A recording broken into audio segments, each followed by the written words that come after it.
over 20 million out of school children, 133 million multidimensional poverty, and you have insecurity everywhere. There's no nation with the level of insecurity that we have that will prosper. There's no nation.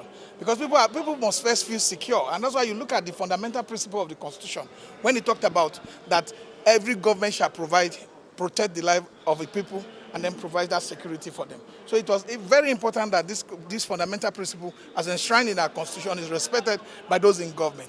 Those in government are not live up to expectation because of the level of mismanagement. If you look at the budget of the National Assembly, when you have 15 billion naira for library, 13 billion for car park, 15 billion for our hospital that is residing within the National Assembly. If you look at the cost of waste, even what Ali Ndume said, whether they talked about the renovation of the National Assembly sitting chamber, when you talk about 45 or 48 billion naira, and it is all poorly done. So the kind of waste that exists in our system has deprived the child of the ordinary man in the street for having basic amenities that would have made their life a better one in a society that we are one of the largest producer of crude oil in the world. So we are one of the largest deposit of gas in the world, and we are not using it. Nothing is happening to it because we have ineffective leadership. We have leadership that is incompetent, that is docile, and that is not responsible to the yearning of the people. Abuja is under siege. It is in the news that terrorists invaded Abuja Community, kidnapped 20 persons. Now, the important thing about this news that Nigerians should know is not all about knowing that some persons were kidnapped. There is something that happened along the line. So stay with me as I read down the articles and explain what really happened when this incident occurred.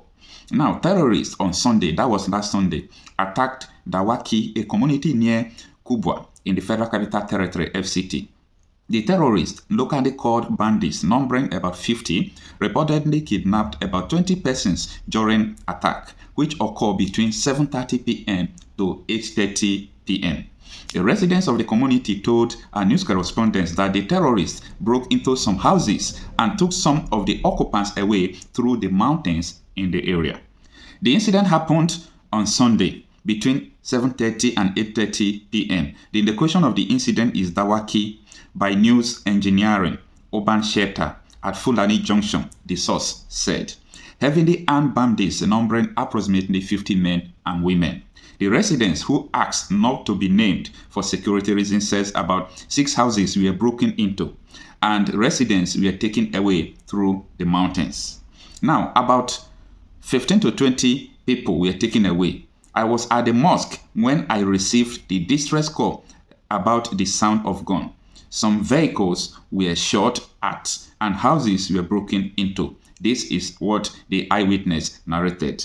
Now, this is what happened that I want to tell you. That is the reason why I am making this video. The police say it was a failed mission. Now, this was what the FCT police said. The spokesperson of the FCT Police Command, Josephine Ade, said on her Twitter handle on Monday that the mission of the terrorists failed. Operatives of the State Security Service, SSS, the police foiled the operation and rescued the victim, he said. But this was a lie. Stay with me. And you don't have details yet. You come to social media to post things you don't. It was failed mission for those kidnappers, sir. Police, SSS, swiftly responded to this news, chased them in a hot gun, duel, and rescued the victims, and those kidnappers were not left unhurt either. This is what the police said. When the police reported that the attack was a failed one, that they have caught those people, they have rescued the victims, now the news agencies have to go back to the village to really understand the kind of game that the police was playing. Now, 12 persons adopted, 7 still in captivity. This is what the residents said. The police were saying that they have rescued everybody, but the residents are saying 7 people are still in the captive of the bandits. You know, the problem about this is this. If the police are saying that those people have been rescued, that everything is in order, and the residents are saying our people are in hostage, you know what that means? In other words, the police and the SSS, they are telling the Nigerians, both the soldiers and everyone, so that no one will make move to go and rescue the bandits. This is a very serious something that people must understand. That means that they are not trying to rescue them, and they don't want people who are supposed to rescue them to go and rescue them. So that is a very serious thing. Let me read this article. It says, meanwhile, When Premium Times visited Dawaki on Monday, some residents, including the community leaders, said 7 other victims were yet to be rescued. I hope you understand the implication that police and SSS were telling Nigerians that the victims have been rescued and the mission was a failed mission. In other words, they did not kidnap anybody. And the people now, the community leaders and everyone is now telling us that the victims, 7 of them, are yet to be rescued. So this is contrary to the report that is flying. So what will happen to these people that have not been rescued, since the police and the SSS are telling us that everyone has been rescued? This is a failed intelligence. Now, they also said the terrorists adopted a total of 12 persons, not 20. So the community people now are the one giving the direct information that we must trust.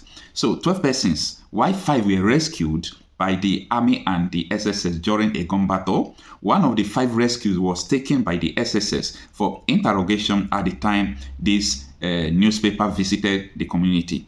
This newspaper further learned that the police came after the terrorists left, did nothing, and went back. So that is the main purpose why I'm doing this video, because the people who have not been rescued, they need help. Police have to be there, the military have to go, the SSS have to go, and the FCT Commissioner of Police supposed to have swung into action. But with this kind of report that is coming from the SSS that the mission was a failed mission, it will not enable the police to swing into action. And that is why it is important when something like this happens, everyone should put in their voice. Because I can't imagine if I'm one of the persons that is being adopted as a victim, I will be in the bush, they will be beating me, they will be doing all sorts of things, while police will be telling them that they did not kidnap me. I think it's a crime against humanity. It's a crime against humanity. So I understand that there was a gun battle. The army and the SSS fought those bandits to make sure they rescued the victims. Fortunately, they rescued 5, but unfortunately, 7 persons were still in detention. So that is the news, that is the story, and that is what everyone must understand, not saying that they have rescued everyone, that everything is fine. So everything is not fine, and Abuja is in siege. Right from time, people have been saying it time without number. This is in the news because they reported it. What about things that have been happening that are not being reported? This is the issue we are facing in Nigeria. But you know the most dangerous thing? The federal government is not paying much attention. There is no government that will succeed with insecurity until the government step up their game against the security challenges we have in the country. Let us forget about the progress and development of our nation. Because I said again, no nation can develop with the rate of insecurity we have in Nigeria. The leadership that does not see that they must be very proactive to take decisions. We can't we can't tax ourselves out of this problem.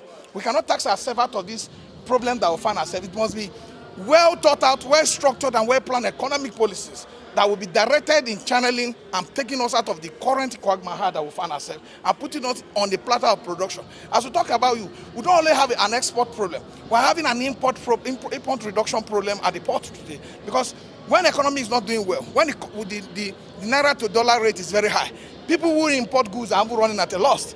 Because as you look at the inflation today, the food inflation is close to 40%. And you talk about the inflation as a whole in the country, at the dollar rate is about 33%.